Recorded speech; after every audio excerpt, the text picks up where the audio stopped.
की आपलं आरोग्याला आयुष्य चांगलं राहण्यासाठी जसं स्वच्छता महत्वाची आहे, तसंच आरोग्य चांगलं राहण्यासाठी आपण व्यसनावरती गरजेचं आहे. असं म्हटलं जातं की दारू, तंबाखू, सिगारेट यांची नशा किंवा याची नशा करी आयुष्याची दुर्दशा असं म्हणतात. आणि आज आपण समाजामध्ये पाहतोय की कुटुंबच्या कुटुंब फक्त एखाद्या व्यसनानं उद्ध्वस्त झालेलं अनेक उदाहरणं आपल्या आसपास परिसरामध्ये घडत आहेत. ज्यांच्या घरामध्ये दारूचं व्यसन एखाद्या कुटुंब प्रमुखाला लागलं तर घरामध्ये किती जरी चांगली शिकणारी मुलं असतील, किती जरी चांगलं कुटुंब असेल, तर त्या कुटुंब प्रमुखाचा त्याच्या परिणाम त्या मुलांच्या वरती पर्यायानं संपूर्ण कुटुंबावरती होत असतो. आणि मग अशी मुलं किती जरी हुशार असली तर घरामध्ये करता माणूस जर व्यसनी असेल तर अशी मुलं ठीक व्यवस्थित शिकत नाही. एवढ्या शिक्षणाच्या सुविधा सुद्धा ही मुलं शिकत नाही आणि मग संपूर्ण कुटुंब ह्या व्यसनामुळे उद्ध्वस्त झालेलं आपल्याला पाहायला मिळतं. ज्या घरामध्ये दारूचं व्यसन आहे ते घर कधी पुढे जात नाही, कधी त्याची प्रगती होत नाही. आणि आज आपण समाजामध्ये पाहतोय मोठी माणसं जर व्यसन करत असतील तर त्यांच्या पाठोपाठ तरुण पिढी सुद्धा व्यसन करायला लागलेली आहे. आणि व्यसन करणं हे झालेलं आहे. आज आपण बघतोय 15-16 वर्षाची मुलं सुद्धा कोणत्याही परिणामाचा न विचार करता त्या व्यसनाच्या अधीन गेलेली आपल्याला पाहायला मिळतात. आणि मग अशा पद्धतीनं पेपरला बातम्या येतात की व्यसनामुळे दारूच्या नशेमध्ये गाडी चालवताना झालेला अपघात, त्याच्यामध्ये दुर्दैवानं झालेला मृत्यू किंवा आलेलं अपंगत्व, अशा प्रकारच्या बातम्या आपण टीव्हीला पेपरला पाहत असतोय, ऐकत असतोय. आपल्या परिसरामध्ये सुद्धा अशी काही तरुण मुलं ह्या व्यसनातून गेलेली पाहायला मिळतात. फक्त दारूचंच व्यसन आहे का? तर नाही. आज आपण पाहतोय की पानपट्टीमध्ये तंबाखू आणि तंबाखूजन्य पदार्थ, त्याच्यामध्ये मग सिगारेट असेल, गुटखा असेल, मावा असेल, असे पदार्थ सर्रास पानपट्टीमध्ये विकायला मिळतात आणि ते अल्प किमतीमध्ये असतात. आणि ही जी मुलं आहेत ही क्षणिक सुखासाठी ह्या व्यसनाच्या अधीन राहतात, आहारी जातात. आणि पर्यायानं ही जी व्यसन आहे ते सुरुवातीला ठराविक दिवस खाल्ल्यानंतर त्या मुलांना वाटतं की याचा काही परिणाम होत नाही, परंतु रोज ती सवय लागल्यामुळं आपल्या आरोग्यावरती त्याचा वाईट परिणाम होत असतो. आता उदाहरणार्थ तंबाखू, मावा खाल्ल्यानंतर तोंडाचा कर्करोग होण्याची शक्यता 100% असते. म्हणजे एकदा खाल्लं, दोनदा खाल्लं, त्यांना वाटतं की काहीच होत नाही, परंतु त्याची एकदा सवय लागली आणि मेंदूला त्याची सवय लागत असते आणि ते हवा आहे असं म्हणत असतो मेंदू. त्यामुळं ह्या मुलांना ऑटोमॅटिकच तो मेंदूच्या पानपट्टीकडे घेऊन जाण्याचा प्रयत्न करत असतो. म्हणजे कुठल्याही व्यसनाची सुरुवात आपण केली तर त्याचा परिणाम हा वाईटानंच होत असतो. आणि मग अशी मुलं त्या व्यसनाच्या आहारी जातात आणि हळूहळू बरबाद होत असतात. आणि मग अशा मुलांना त्या व्यसनामुळे तोंडाचे कर्करोग, कॅन्सर होत असतात. तंबाखू असेल, सिगारेट असेल, रोजच्या रोज ते व्यसन केल्यामुळं त्याचे वाईट परिणाम होतात शरीरावरती आणि मग अशा पद्धतीनं हे कर्करोग होत असतात. आता तुम्हाला काही गोष्टीची कल्पना नसेल की खेडेगावात किंवा शहरामध्ये असणारी शाळेतली मुलं सुद्धा, काही भागामध्ये काही शाळेतली मुलं सुद्धा व्यसनाच्या आहारी गेलेली पाहायला मिळतात. मोठ्या मुलांचं अनुकरण करत असतात. आणि मग काय होतं, थोडीशी तंबाखू खाल्ली तर काय होतं, थोडीशी एखाद्या पिढीचा तुकडा ओढला तर, सिगारेटचा एखादा पडलेला तुकडा ओढला तर, आणि मग अशा ह्या व्यसनाला शाळेची मुलं सुद्धा आहारी जातात. आपण जात नाही, परंतु काही शाळेमध्ये अशा प्रकारे ह्या मुलांचं वर्तन आपल्याला पाहायला मिळत असतं. ही लहान शाळेतली मुलं सुद्धा व्यसनाच्या आहारी जात असतात.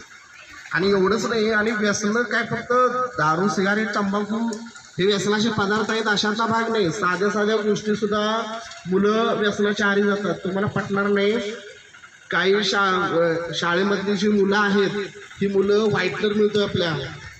व्हाईटनर सगळ्यांना माहित आहे, आपण जे लिहिलेलं फोडतो की नाही तो व्हाईटनर. ते व्हाईटनर काय करतात मुलं, त्याचं टोपण काढतात रुमालावरती, ते सगळा व्हाईटनर ओततात आणि तो रुमाल झाकून त्याच्यावरती पाणी शिंपडून ही मुलं दिवसातून 3-4 वेळा तो व्हाईटनर ओढतात आणि त्याची नशा, व्हाईटनरची नशा चढत असते. आणखी नशा कुठं, मेंदूवरती त्याचा परिणाम करत असते. दिवसभर मुलंही जिंकत बसलेली असतात, व्हाईटनर ओढतात. एवढंच नाही तर आपल्या घरामध्ये झेंडू बॉम्ब, विक्सचे डबे मिळतात, असतात घरामध्ये. आपण ते सर्दी वगैरे खोकला झाल्यानंतर लावत असतो, परंतु त्यात सुद्धा ड्रग्सचं व्यसन आहे. ती मुलं काय करतात माहिती आहे का, ते झेंडू बॉम्ब वगैरे अक्कल बाटली रुमालावरती टाकतात, तो रुमालाच्या घड्या घालतात, दिवसभर रुमाल खिशामध्ये ठेवायचा आणि त्याच्यानंतर मग ते ओढायचं आणि ती ओढल्यानंतर मेंदूला झटका बसतो आणि मेंदूला झटका बसला की ऑटोमॅटिक नशा चढत असते आणि दिवसभर मुलं अर्धवट झापड आलेल्या डोळ्यामध्ये असतात. जशी एखादी झोप आल्यानंतर जसे आपले डोळे राहतात नाही, त्या पद्धतीनं ह्या मुलांचे अर्धवट डोळे होतात आणि त्याच्या डोळ्यावरती झापड येत असते, धुंदीतच असतात ते.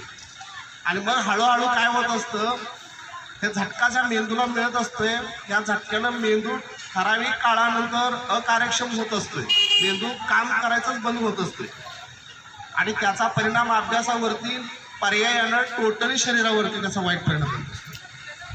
त्यामुळं असं समजायची गरज नाही की मोठी माणसं व्यसन करतात, आपला काही संबंध नाही. परंतु लहान मुलांच्या मध्ये हे व्यसनाचं प्रमाण अलीकडच्या काळामध्ये वाढलेलं आहे. याचबरोबर काही आपण पाहतोय की मोठी मोठी माणसं म्हणजे जे उद्योगपती आहेत त्यांची मुलं आहेत, ते ब्राऊन शुगर वगैरे हे तुम्ही कधीतरी ऐकलं असेल, गांजा, चरस, ब्राऊन शुगर, ज्याच्या किमती लाखोमध्ये असतात. एक तोळा म्हणजे एवढ्या नका एवढ्यावरती जर एखादं ब्राऊन शुगर बसत असेल नकामध्ये तर त्याची किंमत लाखो रुपये असते. ते कागदावरती घेतात, नाकानं ओढतात. काही इंजेक्शन असतात बघा व्यसनाची, ड्रग्सची इंजेक्शन सुद्धा काही मुलं, कॉलेजची मुलं घेत असतात, कॉलेजच्या मुली पण घेत आहेत. ही दुर्दैवाची गोष्ट आहे. अफू, गांजा, चरस, वेगवेगळ्या प्रकारचे नशेडी पदार्थ आज कॉलेजची मुलं मुली घेत आहेत आणि याला वळण लावणारी मोठ्या बापाची पिढी असते. त्यांना लाखो रुपये रोज खर्च केले तर काही त्याच्यावर परिणाम होत नाही. अशी जी बिघडलेली जी पिढी आहे ना, ती अशा खेडेगावातून आलेल्या मुलामुलींना बिघडवण्याचा प्रयत्न करत असतात.